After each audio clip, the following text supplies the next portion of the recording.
Hello, everybody, and welcome to episode 4 of Lockdown Legacy. I'm sure you know by now, but this is where we talk to one member of the congregation about the things that they have learned and the good, positive things that have come out of lockdown. It's easy to see the bad things that have happened and the downside of it all, but sometimes we have to look to see the good things and the way that we have grown in our faith or the things that we have learned about God. So today I have Brian Turtle with me. So hello, Brian. Good morning, Carolyn. I know Brian's working today, so thank you so much for being willing to do this. No bother. Now, just as we start off, Brian, can you tell us what have you been up to since March? What has happened to you since March time? Well, I have actually been at work, continued to work. I'm a surveyor and I'm also a part-time farmer as well. So I've actually been very, very busy. But if you can take the clock back to the beginning of March, it was actually running a business was a very scary space to be in. It looked like everything was just going to stop, and a lot of things did stop. And we had worries as a business, about how we were going to just keep going, how long we could pay the staff. And then government thankfully came along with the furlough scheme and took a lot of the weight off our shoulders. That meant we furloughed a lot of people, which meant that those of us who were still there, that we really were very, very, very busy, and we were very busy and very unsure of the future. Those people who are in business will understand that sort of cash flow is very, very important, and you just did not know who was going to pay you, who was going to be able to pay you, and that was the situation. So I must confess, sometimes I was very envious of people who were telling me about the lovely days they had in their garden and the suntans and things they had, but it sort of wasn't like that for me. And then because the weather was good, I was coming home at night and onto the farm, and it was very dry, so we actually got a bit of work done, did some drainage work. So just had a very, very, very busy summer. But that was sort of the work side of it. On top of that, a very good friend of mine, Willie McDonald, was unwell, and Willie hadn't been great for a while. And during lockdown, on and off, he was hospitalised. Now, Willie and I sing in the choir together, and really have quite a bond through music. And during his maybe last year of his life, we had visited him quite regularly.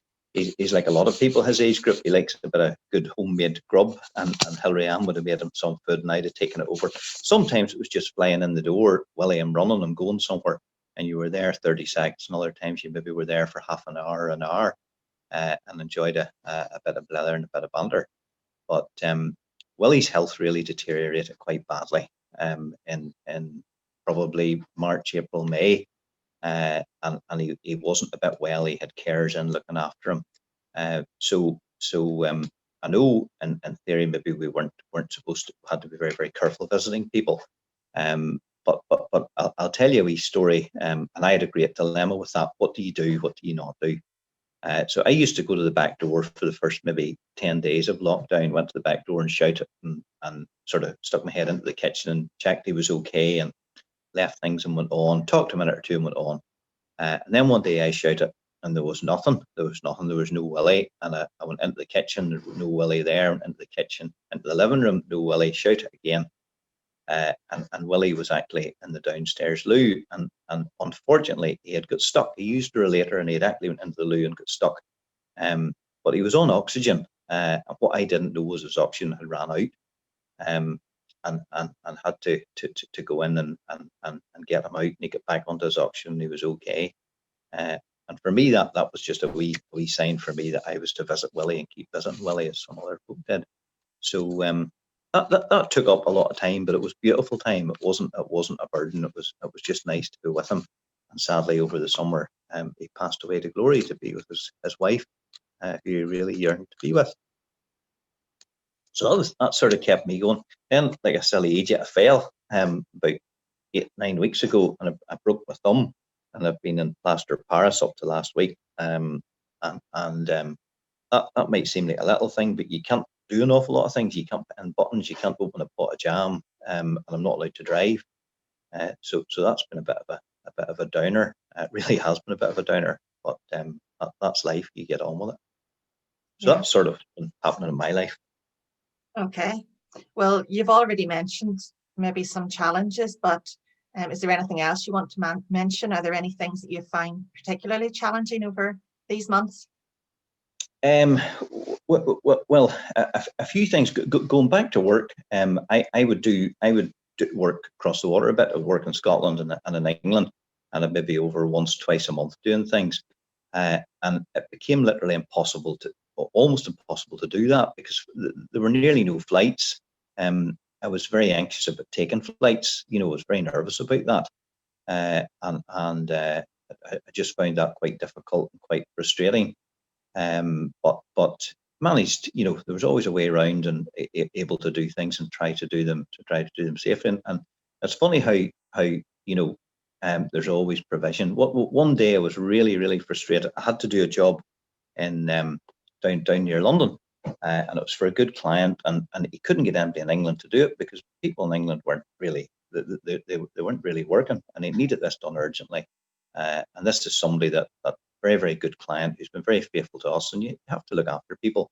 So I said, look, I'll try and do it for you. And I had a wee study upstairs, and I tried for about an hour to get myself organised to get flights, and I tried ferries and hire cars, and there was nothing working. I couldn't get there, and I had only a week to do this. I just couldn't get anything organised at all. So I was walking down the stairs at 6 o'clock to get my dinner, and a client of mine phoned me, and Brian, how are you? He says, I'm just scunnered. And he says, what's wrong? And I explained the situation. He says, I'll sort that for you. This guy's a car dealer. And he says, I'll fly you to Birmingham. He says, I have a car to be brought back. He says, and we'll bring it back on the ferry. And there was my solution and I got over and did my business and helped the fellow out. And I brought his car back. And it's just funny how like that was all planned out, and we got there. It was I felt a bit like the boys in Top Gear and those expeditions that they go on. It was a bit like that because I was in all sorts of transport, but we got there and got the job done and got back again. Maybe challenges. I found the whole new church thing challenging, I would have to say as well. I found it maybe very frustrating that we weren't able to meet, and it was the right thing. I really found that incredibly difficult. I found it hard to personally tune into the online, although happy to do it now. And yes, without a doubt, we as Presbyterians in our own fellowship, we did the right thing there. But I found that hard, maybe because I'm a bit old-fashioned, maybe because I enjoy meeting people and talking to people and all that sort of thing. But I could go on forever. Those were some of the challenges, the main ones. It's nice to be able to see answers of prayer and the way things are working out, even among the challenges, isn't it? Mm-hmm. Well, Brian, as Christians, we want to be reflective, seeing how we can learn or grow in our faith by whatever we go through. So are there things that you've been learning or ways that you've been growing in your faith this year? Well, I found, I'll have to be totally honest, I found the first couple of months really difficult.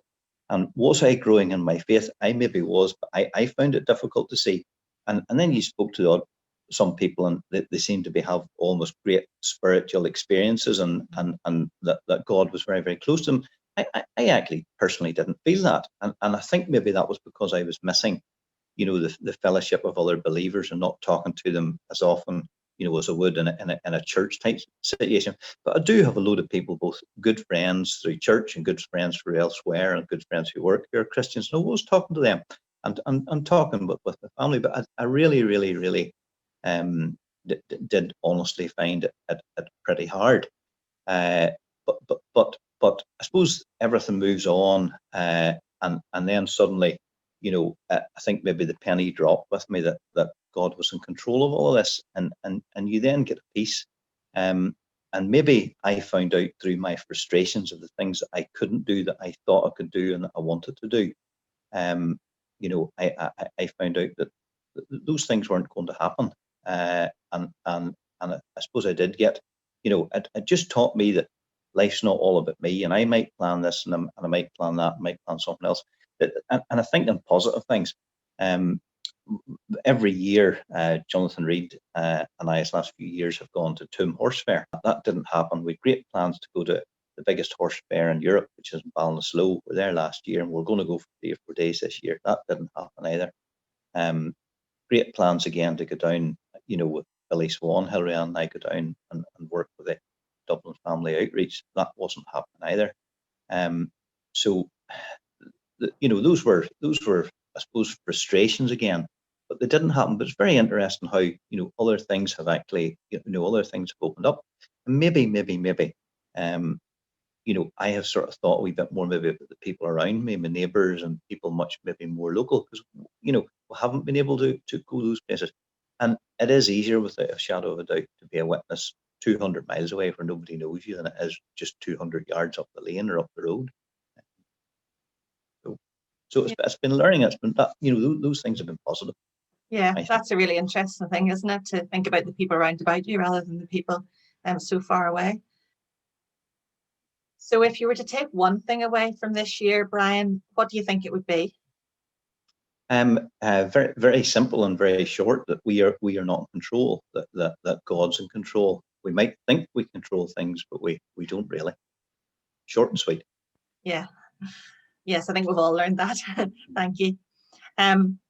Is there a verse or a passage then that's been important to you or meaningful at some point over this last number of months? There's been a few bits that have come to me, but probably the one that maybe is best for me, because I love buzzing about and never stopping, and running around. And the one for me is a verse from Psalm 46, and that is, "Be still, and know that I am God." And that says to me that maybe I need, as a Christian, maybe need just to settle a bit and be more dependent on God, and maybe run around a wee bit less, and rely on God. And if you go into that chapter, that chapter is really, really, really, talks about who God is and the relationship, that He has with us. So that would be the one that sort of keeps coming back to me. There's other verses as well. That's the one, I think, that speaks to me and speaks to me and speaks to me. Hopefully I'll listen to it. The interesting thing about that verse is that it's "be still and know that I am God," isn't it? I always think there's many people in the world are wanting to be a bit more still and a bit more calm, but they're trying to do it in their own strength. It's "be still and know that I am God." So that's a lovely verse for us to finish on. Thank you very much, Brian, for taking time out of your day to talk to us. And pleasure. Thank you all for listening as well. This is our last one of these before Christmas, but I hope to do a few more in the new year, so you can look out for them. But in the meantime, thank you, and I hope you all have a peaceful Christmas.